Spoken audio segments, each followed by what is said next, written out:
Dear Diary, today I take the next step in being an ADHD life coach at Indigo Hub.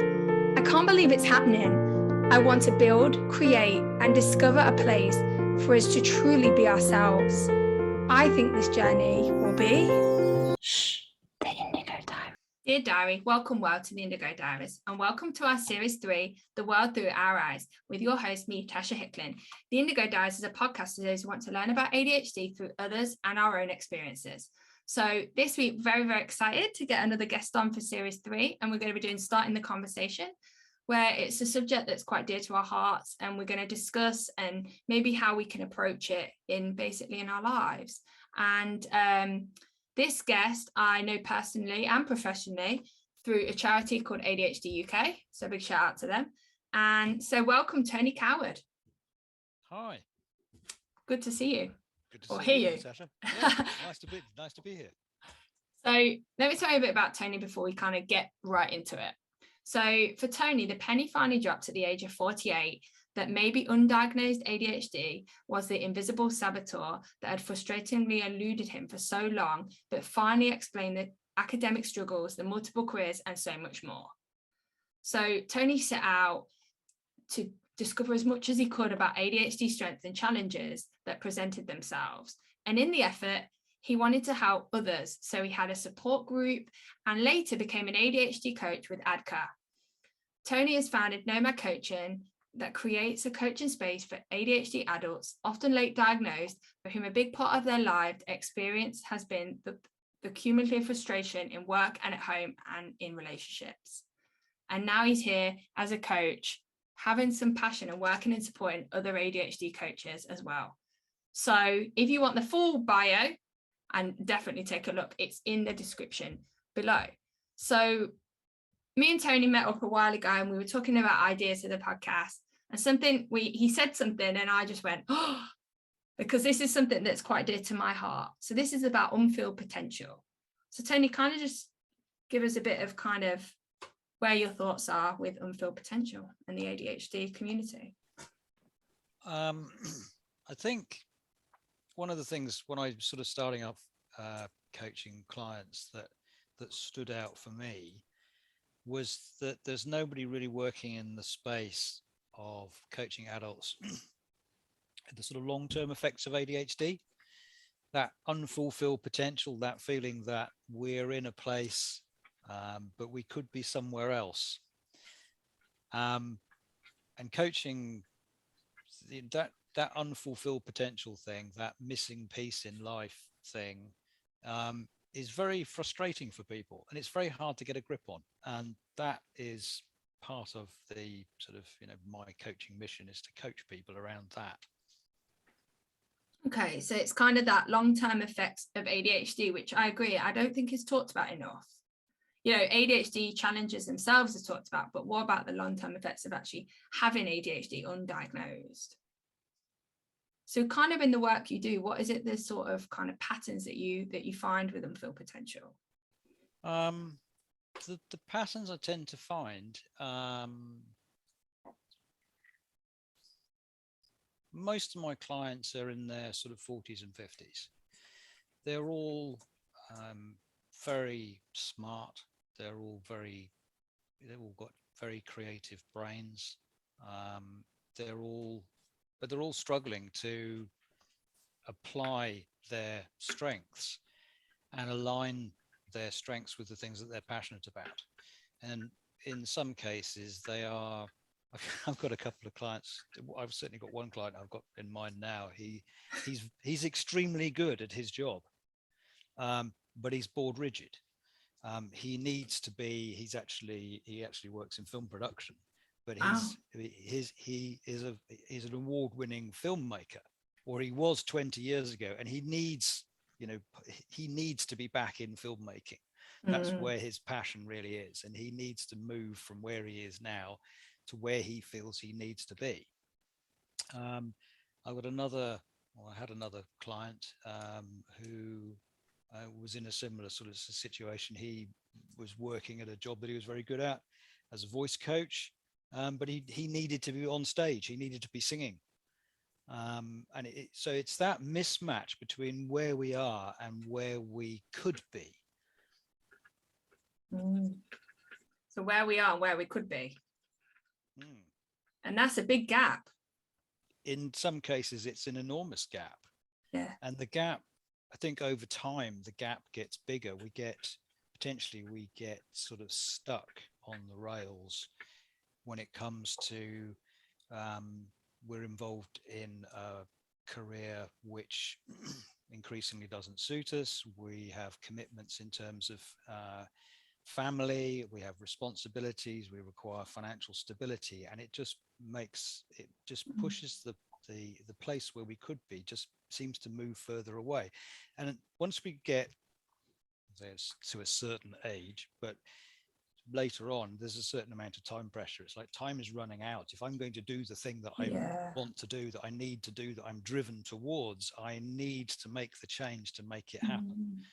And often, for some of my clients, that is, I wouldn't say empty nesters, but it's once the children are not at school, they're at college or the universities, the situation. I mean, often you have an ADHD mum who goes, well, I'm not going to worry about me because I'm looking after the kids. Eventually I'll get round to me. And when it comes round to me, that's where it is. I need to make this change. I need to be where I need to be. I've always wanted to do X, and now I need to get there.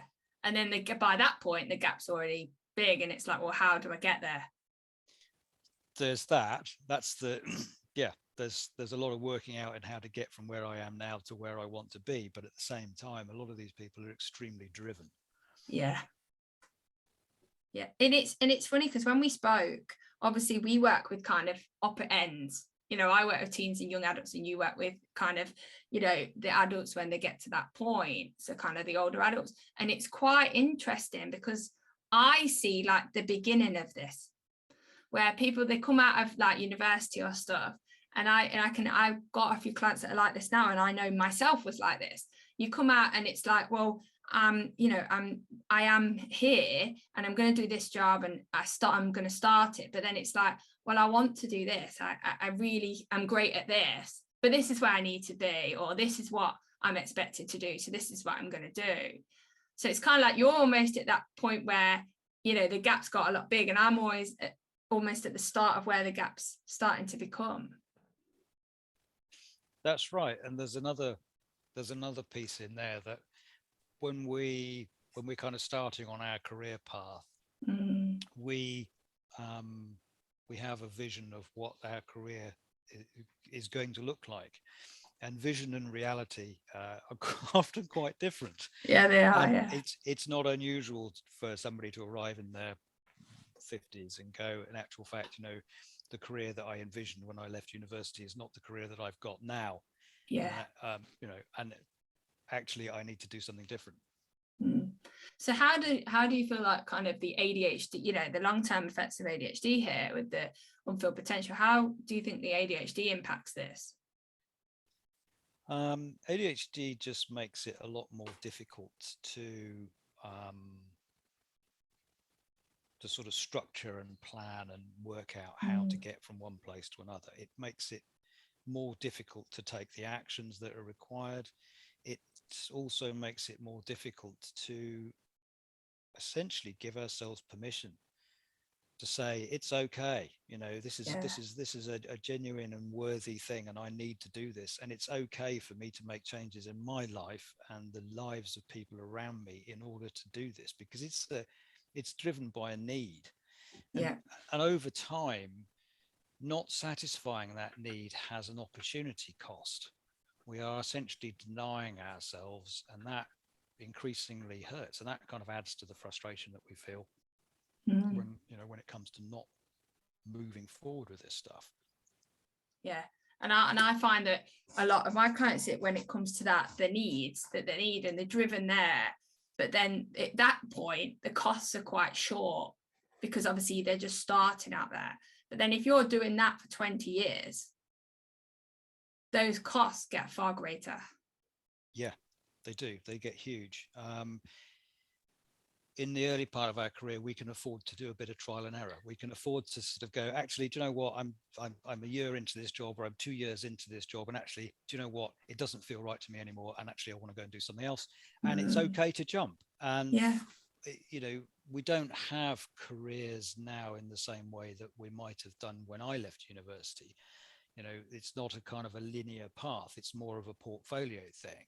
Yeah. And we're much more ready to go, actually, this part of my portfolio is now, it's now time to exit this and move into something else. So that's okay. So yes, there is that. There is definitely that gap. And as time goes on and we take on more responsibilities, we have more commitments to other people, it becomes much more difficult to make that switch. So with unfilled potential, right? They've got this sense of unfilled potential. How do you see that being displayed with a lot of your clients? Like, how do they know that they've got that unfilled potential?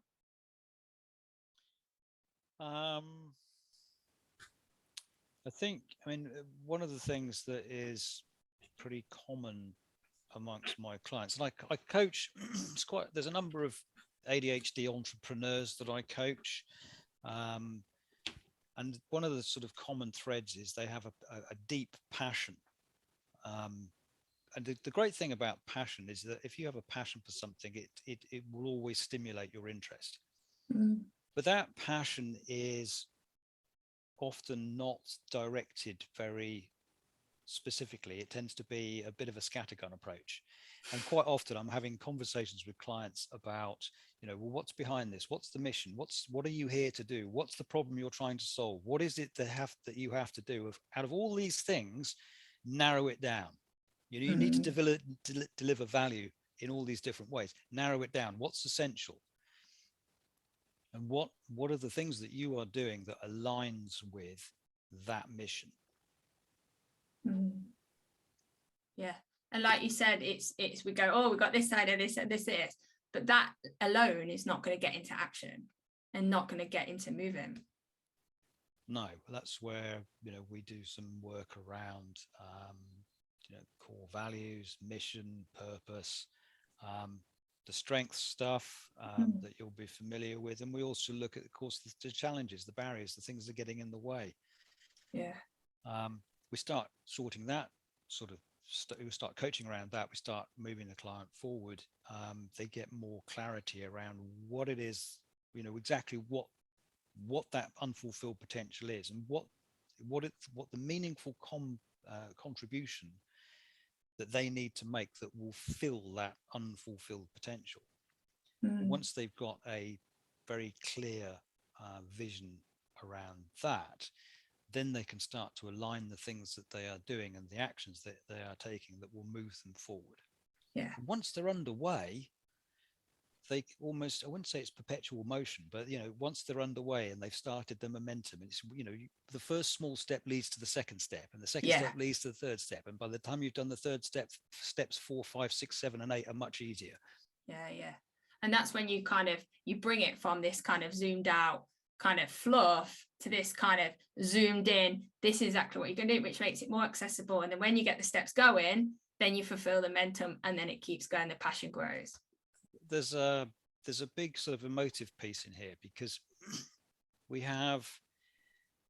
feel the frustration, and we feel this sense of being pulled in a particular direction, but it's not articulated in any sense. It's senses. I sense something. I have this theme in my head. I have this atmosphere. I have a feeling. I have an emotion about this, but I can't kind of rationalize that and understand what it is. And that's where the coaching comes in. And they start to be able to, you know, it's when they start articulating that, and they have to start explaining that to a coach. And the coach is starting to sort of narrow that down and going, okay, well, I hear what you're saying, but let's, you know, keep going. Let's be a bit more specific. What's actually behind that? Yeah. Then they start listening to what they're actually saying, and you get the aha moments where they go, actually, I realize that thing that I'm doing is something I need to discard. And this thing that I'm leaning towards is something that I need to do more of. And this thing I see is something that's a barrier. And this is a resource that I can use. And that's the support that I need. And this is the action I need to take. And then they start building the whole thing themselves from their own self-awareness. Yeah.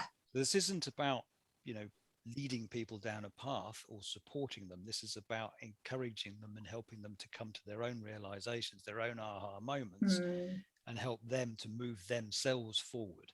Yeah, because when you're in the depth of your life and all that, it's hard to have that, taking that seat back to look at it in that rush, in that mood. So that's what a coach can do. It helps evoke your own self-awareness to the thing that you're in, because they say, like, when you're in the train, or you can't see the specifics or the bigger picture because you're so involved, and then when emotions come in, it makes it very complicated.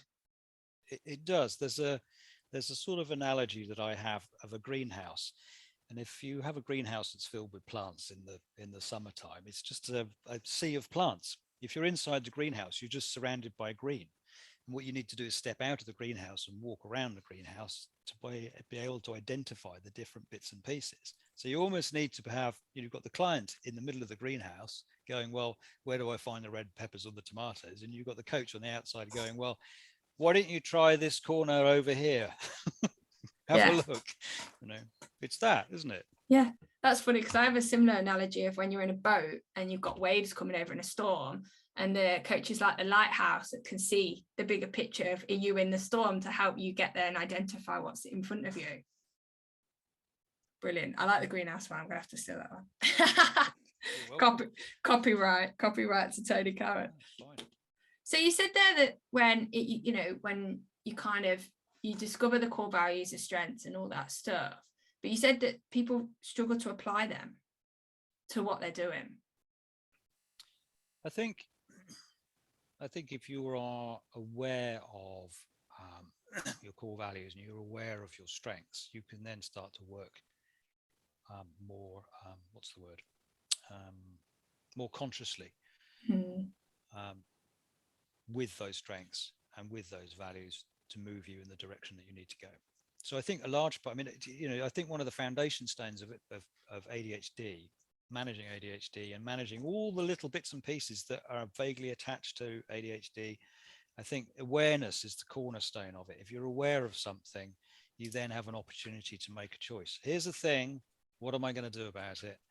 And at that point, you have the opportunity to manage that and think about the action steps that you need to take and establish the routines, the processes, and all the other bits and pieces that go with it. But the awareness is the absolute key. And it kind of comes back to that, that initial awareness is like a feeling and atmosphere kind of stuff. It's actually an articulated self-talk awareness of, actually, I see what's going on here. I understand this, and I see what I need to do. And now I have a choice.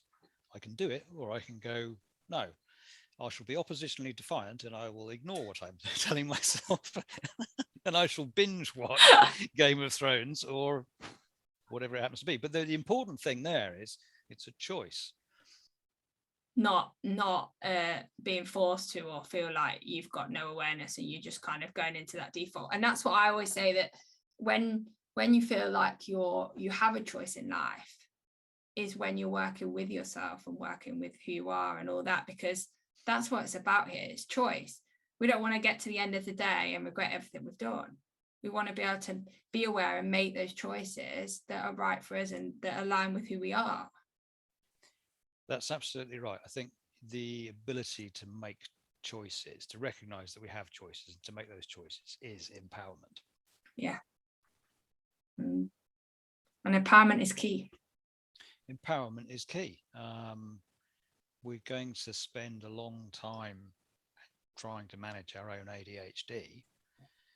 And the more empowered we feel to be able to do that successfully, the more successfully we're going to manage, and the more successfully we are going to move closer to and fulfill our potential. Hear, hear. So I think that's a good point to have a break. And we'll come back. So the whole point is empowerment. I've got that word to kind of just give me some room to think. So we'll come back with Tony and we'll carry on the conversation. Thanks, Tony. No worries. And we're out.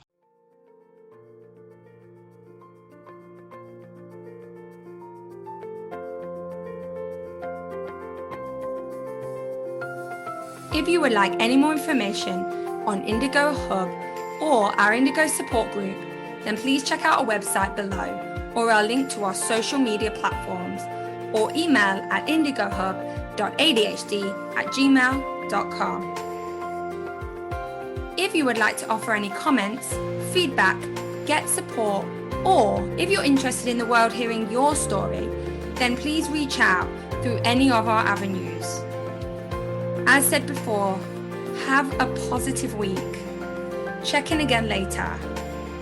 And we're out. Shh, the Indigo Diaries. And we're back. And as always, we end up talking a long time in the break and going here. And then it's like a tradition. We go break and then it just goes everywhere. It's brilliant. And sometimes some of the best stuff comes out on the breaks. I really need to start recording the breaks.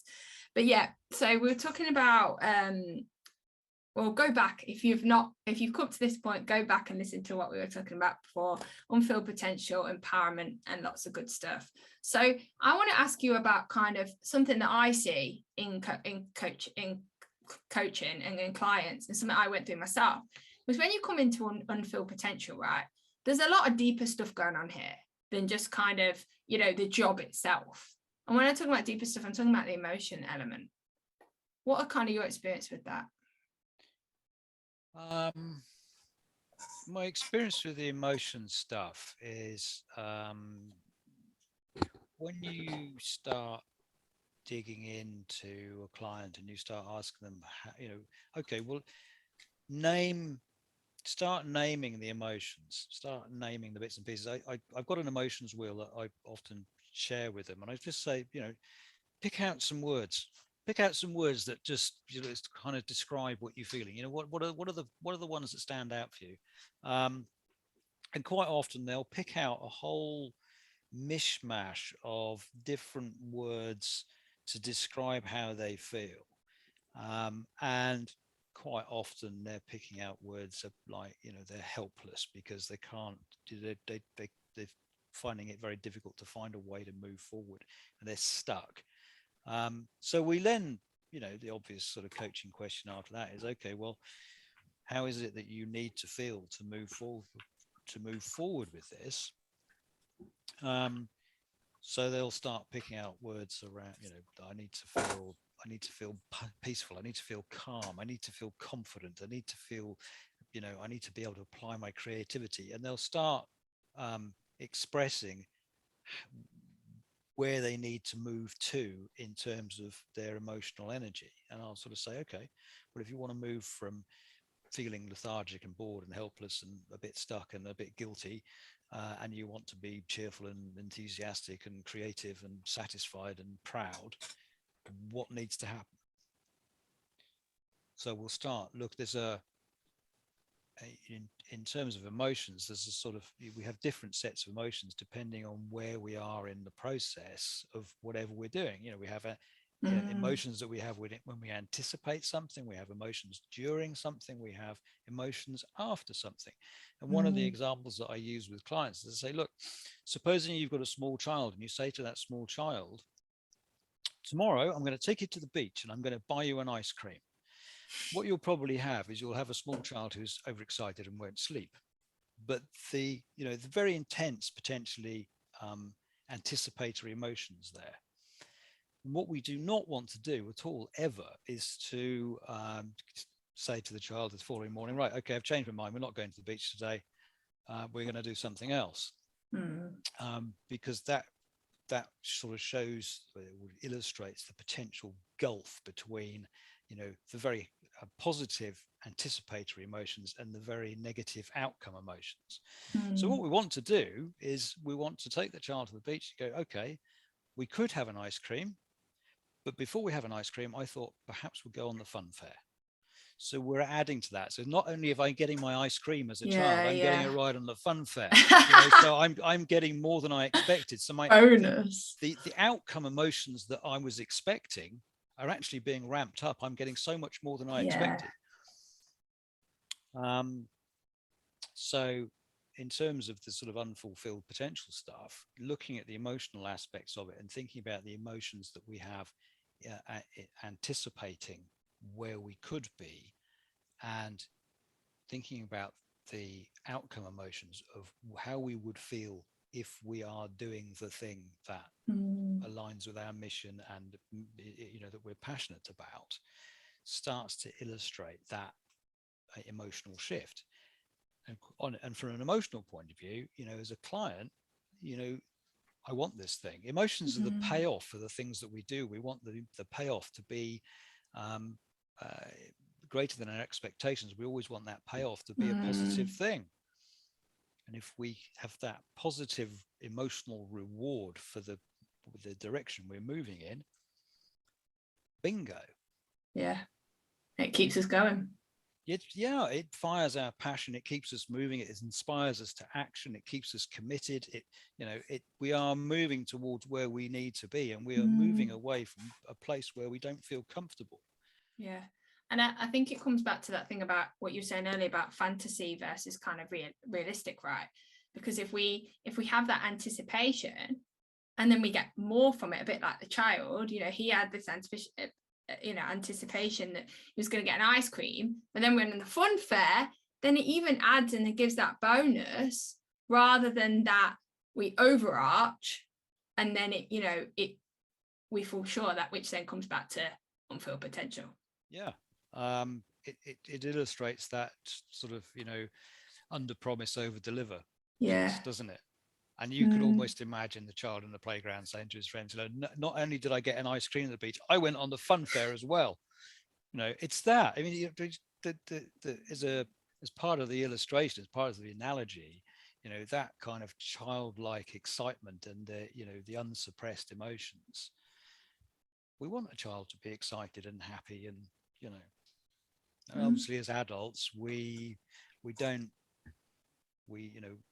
potentially we suppress our emotions, or we start to judge our emotions. I should feel guilty about wanting to be someone else. I should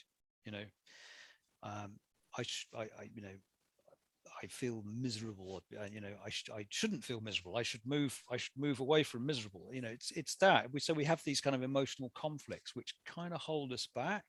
Yeah. And adds to that kind of stuckness and frustration. And that we should be this. We should be that. Oh God, yes, that's a really dirty word in coaching. Should. Who says should?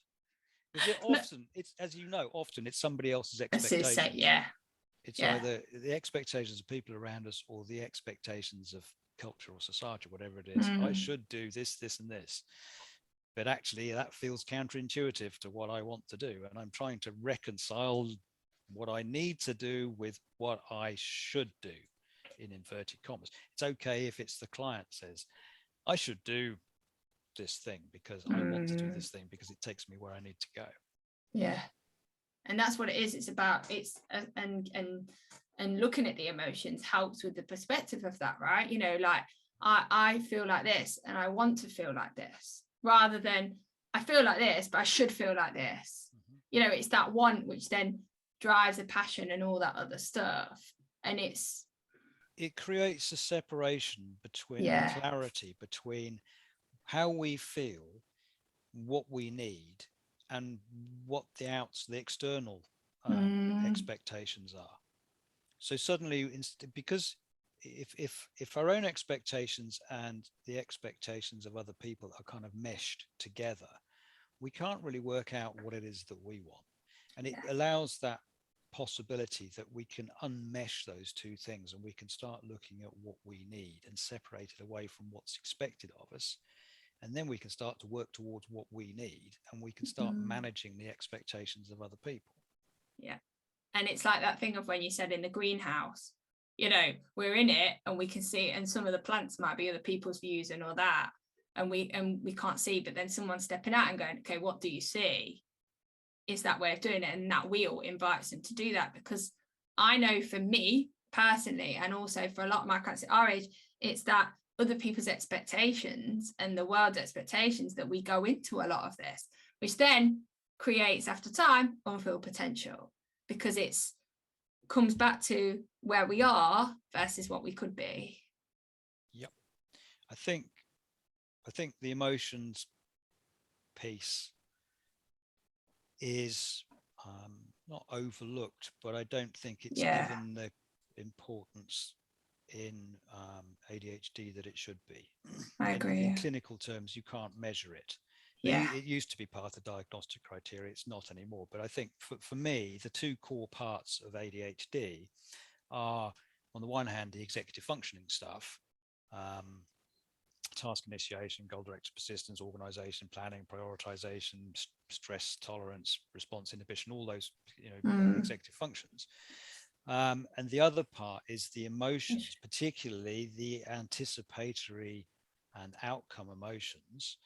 If we feel, if we don't feel good about a task and it plays into our executive function challenges, then we're already, we're making those challenges even harder. And so you end up with these feedback loops between the emotions that we feel around things and the executive function challenges and strengths. Because if we feel good about something, we're off we go. No problem. I've been successful at this before. I'm really excited about this. That plays into our, it supports our executive functioning. So you have this, you have on the one hand, you have the executive functions, you have the emotions, the whole emotions architecture. The regulation, the emotional intelligence, emotional agility, all this emotional, and it's sort of our emotional programming, our emotional history, if you like. And you end up with these sometimes positive, sometimes negative feedback loops. And on top of this, you have sort of the ADHD related bonus multipliers, I call them: perfectionism, anxiety, rejection sensitivity, imposter syndrome, all that stuff, which just, when it comes to the negative feedback loops, just freezes everything. Yeah. And a lot of coaching, or a big part of coaching, is unpicking those loops. Yeah. Yeah, because if we focus on the core, challenges, executive functions, then it's only going to get us so far. I always say that a lot of the work that I do, is on them, but is on the other stuff, even sometimes more, especially at the beginning, because you've got to have them aligned. Because if not, then your executive, it will only take you so far, or it will take you a little bit, then you'll get knocked back down, and then it's even harder to get back up. The emotions, being able to work in in a positive emotional state, and have the sort of resilience to go, okay, this is not a job that or a task that I'm particularly good at, but it's okay because I have developed the strategies I need to support myself. And even though I don't particularly like doing VAT returns, for example, I can still get through doing it, and then I can move on to the tasks that I'm more excited about. So we once we've got support, we've got supports for the executive function challenges, and we've got supports that we can use around the emotions architecture, then we start to unpick that, the impact the emotions can have on our executive functioning. Yeah, and I think it comes back to what I always a big believer in is the cause and impact, and the cause and effect. The effect is sometimes the service stuff is the executive function stuff, but sometimes that beneath is the emotional element. I agree. And I think, the cause and effect thing, I think a lot of, certainly the clinical side of ADHD, it roots itself very firmly in the cause side. And as coaches, we're looking at the effect side. Yeah. Okay. And I wish that the sort of the clinical side, the local government side, the public sector side is rooted in this sort of cause thing. And if there was more of an interface and more of a dialogue between the cause part and the effect part, because everybody affected by ADHD lives in the effect part. And the cause part's actually a very small corner of the whole ADHD world. And if the two lots actually talk to each other and listen to what each other had to say, then, the cause and effect thing, it stops being a cause and effect. It starts being a more unified whole. Which means that hopefully the gap wouldn't get too big. gap is quite large. Yeah. I couldn't agree more. I think the reason why the gap is so large is because science looks at what is this thing? How can we measure it? How can we, what can we call it? What is it? What does it do? And then the effect side goes, well, okay, doesn't matter what the cause is. It doesn't matter what the neuroscience is. This is about how it feels, what it does, how it shows up, what the challenges are, and how we can work towards reducing the effects. The cause stuff, I mean, I know some coaches get quite excited about the neuroscience and stuff, but, knowing which part of your brain is how the brain is working in relation to ADHD is very exciting and very interesting, I'm sure. But when it comes to actually supporting and managing ADHD, it's, I don't need to know how a fire extinguisher works to put a fire out. I don't need to know how the fuel injection system on my car works in order to drive it, So spending too much time in the cause part of the equation, I think, is not helpful. That's my own personal opinion, and I'm sure others will disagree.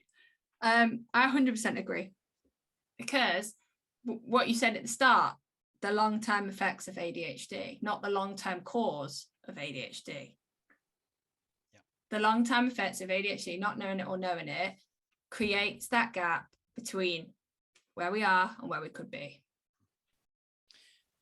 Yeah, I agree entirely. And if we understand the effects, it comes back to the awareness management thing. Yeah.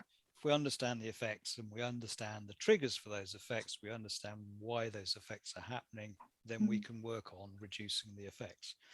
Working on reducing the causes isn't going to help us. Knowing what the causes are is only going to help us so far.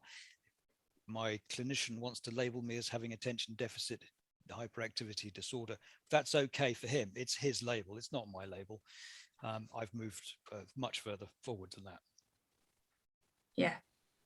It's important but we're living every day in the effects. And we need, and that's what emotions, that's everything. And in order to get that potential, knowing the cause, knowing that you have it, all that is important. But knowing how to give yourself permission to have the effect, giving yourself permission to do it, and also getting the momentum going to get the potential that you deserve. Yeah, I think getting an assessment and a diagnosis is important, but it's not the end of the journey. It's the start of the journey. It's just it's a road sign you pass. And once you've kind of passed that road sign, and as you were well aware, there's a period of potentially turmoil for a few weeks and months after that. Some people find it liberating. Some people go through what I've heard called the big sad. Some people grieve. Once we're beyond that, we then start on the awareness journey. And obviously coaching can help when it comes to the awareness and the management stuff. It's piecing together the bits and pieces and working out what the effects are and working out how we can best manage. And it's not about coaching people so that they learn from us how to do it. It's coaching people to empower them to develop their own solutions, because everybody's unique. Every ADHD brain is unique, which is one of the the great things about coaching people, is that they're all individual, unique, beautiful people.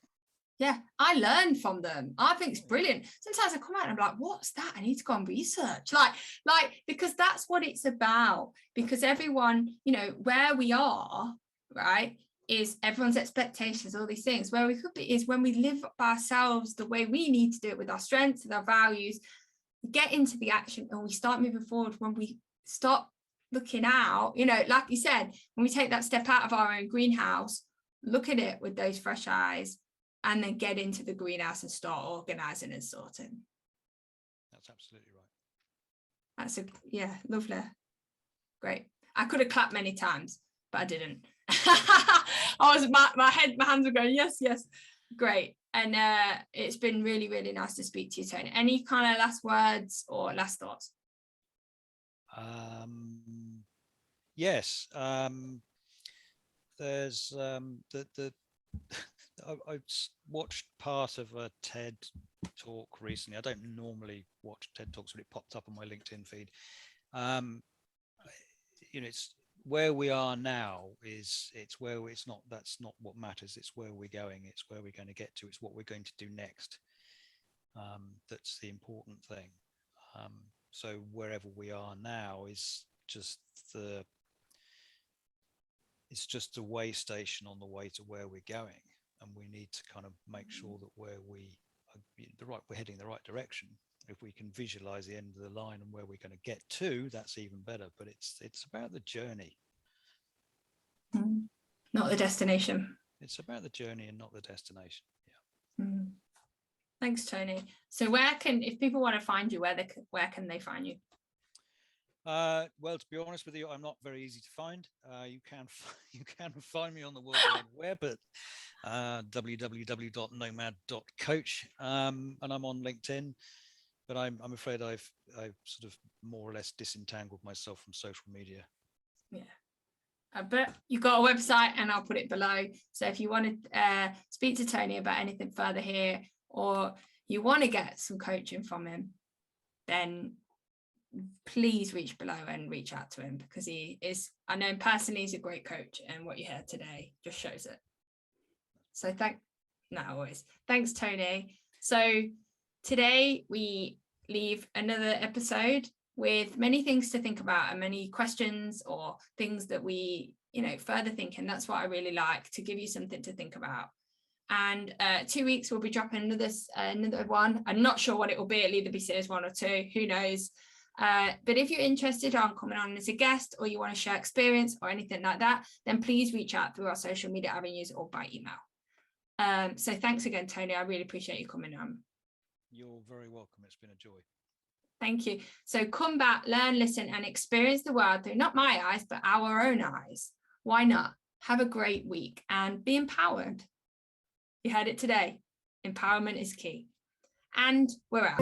Dear Diary, as Indigo Hub's process goes on, it makes me stop and wonder, could there be more for us? More light, more experience, and more ways to see the world through our own eyes. I think this journey will be the